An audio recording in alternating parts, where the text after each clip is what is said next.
que ponto chegamos? Você é novo, né, Coppola? Quantos anos você tem? Tô com 35. Mas esse ano eu faço 40, né? Porque ano de eleição a gente envelhece um pouquinho mais. Você tem. Ontem eu falei um negócio aqui, os caras ficaram bravos comigo. Eu falei, se eu sou jovem, eu vou embora. Isso aí é um absurdo. Desculpa, é tua opinião. Mas você vai vazar. Não tá. Eu vou dizer uma coisa pra você. Eu vou dizer uma coisa pra você. Você tem 30 anos. Tá. Certo? Sim. Se ganhar o PT, vai virar socialista. Já é a plataforma dos caras. Sim. O Brasil tá ficando velho. Os aposentados já mexeram na aposentadoria dos velhos. Quem vai sustentar esses velhos? Vai ser o jovem. Por um tempo, né? Não, eu sei. O jovem que vai pagar a conta. O cara que tem 30 anos. Certo. Correto? Tô tentando a educação no Brasil é uma porcaria. Você vai concorrer com indiano. Você vai concorrer com os caras que são top, que são tudo qualificados. O Brasil também. Você não vai ter trabalho. O que você vai fazer? Vai para o lugar para você ver o quanto você fica avulso também, se você não trabalha fora do país. O Emílio descreveu o maior perigo para uma nação subdesenvolvida. O que eu tô falando é o seguinte: envelhecer antes de enriquecer. Vai ser um país. É o que os caras ficam bravos. É o que os caras ficam bravos, porque o cara não vê lá na frente. Quem paga é quem tá aqui, quem é jovem. O velho não. Eu já sou velho. Já tá feito. Dane-se. Dane-se. Para mim, dane-se. Pros velhos, dane-se. É o cara.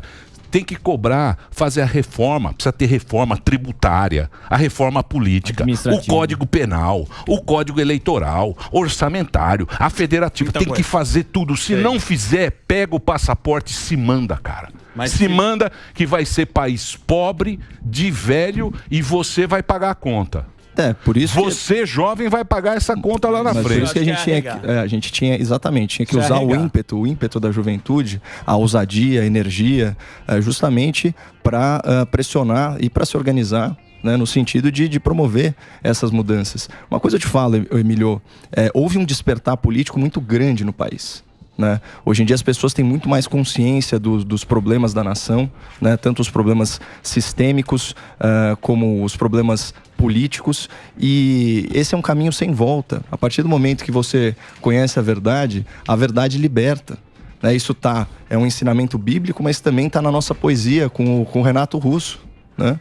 Ele fala, só a verdade liberta. Uma música que se chama Perfeição, uma música muito bela, inclusive.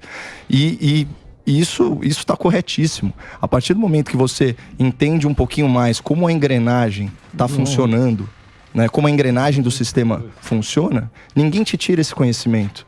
Hoje e amanhã vai ser um testemunho disso. As pessoas estão muito mais conscientes. Quando que a gente imaginar no Brasil, né, vou citar só algumas coisas por cima. Pessoas indo para a rua pressionar pela reforma da Previdência. Que, aliás, foi o primeiro problema que foi... grande problema foi endereçado. Sim. Quando que nós íamos ver o Congresso Nacional baixar impostos de itens essenciais? Isso é uma coisa elementar, mas que ninguém cogitava. No Rio de Janeiro, pagava-se 34% de imposto sobre a gasolina. Hoje paga-se 17%. Né? Deveria ser mais baixo. A gente está falando de combustíveis, telecomunicações, de energia, tem medicamentos também. Tem alguns lugares em que medicamento ainda é tributado em 20%. Isso é um absurdo. Né? Então, quando a gente começa a ver que, apesar, né, de toda essa fricção que é própria da democracia, as pessoas estão adquirindo uma certa consciência e estão indo às ruas, o Brasil não é mais aquele povo bestializado que foi descrito, né, no golpe da República, lá no final do século XIX. Ele não fica lá atônito, inerte, vendo as coisas. As pessoas, elas estão se movimentando. É que, como diria o Capitão Nascimento, o sistema é... Ô Coppola, mas você tava falando você citou a juventude, que a juventude tem que ser mais ativa e tal. Como é que tu analisa a juventude? A maioria ainda continua inclinada completamente pela esquerda? Como é que é aquele samba, Alba? Eu acredito na rapaziada. Rapaziada. Acredito mesmo. E assim, mas na tua ótica, a juventude, até na teoria do Emílio, falando da questão dos jovens e tal, você acha que os jovens... eles estão mais inclinados realmente para a esquerda, ou tem uma parcela dos jovens que estão entendendo com a questão da internet, estão observando toda essa movimentação da possível volta do crime, né? Você acha que tem um jovem pujante também de direita? Pujante e acachapante. Olha, é o seguinte, é muito fácil a gente sentar no nosso pedestal de crítico, apontar o dedo para uma demografia e culpá-los pelos problemas. Se a juventude está tomando decisões erradas foi por falta de liderança e por falha de comunicação das gerações anteriores. Então, se tem uma série de jovens que estão acreditando aí em narrativas e falsas promessas, é porque comunicadores como eu, estão falhando na sua missão de transmitir a verdade. É simples assim, porque o jovem, a índole dele, né, assim como da maioria do povo brasileiro, é uma índole absolutamente honesta. A maioria das pessoas são boas. Né? E, obviamente, ele está se identificando com essas ideias, com essas promessas, com esses discursos, porque ele foi induzido a pensar que isso vai trazer o bem comum. E é muito difícil mesmo lutar contra o sistema. Quando a gente fala sistema, para não ficar uma coisa genérica, é só pensar: maior emissora do país, já escolheu seu candidato. Jornal com maior circulação no país, já escolheu seu candidato. Revista, né, mais prestigiosa do país, já escolheu seu candidato. Os grandes bancos escolheram o seu candidato. Sistema financeiro escolheu o seu candidato. As elites, os oligopólios escolheram o seu candidato. Imagina você lutar contra tudo isso, né? Contra um discurso, inclusive, que é extremamente divisivo. O cara ele ataca a sua família. Ele quer jogar o jovem contra o idoso, ele quer jogar o filho contra o pai, ele quer provocar cisânia, né, no seio familiar. Ele vai estimular uma série de comportamentos que a gente sabe que são nocivos para a alma da pessoa.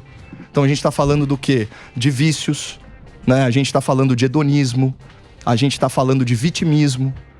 Então eles vão fomentando isso nas pessoas, né, na juventude, e isso produz resultado. Agora, o que a gente está vendo hoje com o jovem, né, consequência de décadas de descaso, sim, com a elite que deveria cuidar da manutenção das boas ideias, eles terceirizaram esse problema e uma força política nefasta se apoderou disso. Esses dias eu estava vendo um vídeo, eu não pude reproduzi-lo porque eu acho que era de algum candidato, mas o exemplo era tão bom, a metáfora era tão boa, Emílio. Ele falou o seguinte: quando você vai fazer uma receita de bolo, certo? Você vai atrás de uma receita que funcione, obviamente. Sim. Né? Você não pega assim, putz, quero fazer, sei lá, esse bolo maravilhoso de cenoura, cobertura de chocolate. De terra. Exatamente. Aqui no Brasil, a gente está fazendo o inverso. A gente está pegando uma receita que é sabidamente fracassada e está prestigiando ela. Isso confiando aí, obviamente, nos números das pesquisas eleitorais. A gente sabe que intervencionismo estatal não funciona. A gente sabe que você quebrar o império da lei e da ordem não funciona. A gente sabe que atender aos interesses dos criminosos e fomentar a impunidade não funciona. A gente sabe que colocar corruptos no poder não dá certo. E ainda assim, a gente está repetindo essa receita como se o bolo fosse ser diferente. Agora, você imagina a propaganda que está sendo incutida na cabeça das pessoas para que elas se orientem dessa forma. As pessoas, elas são vítimas de desinformação, elas não são culpadas, né? Então a gente não pode alienar esse público.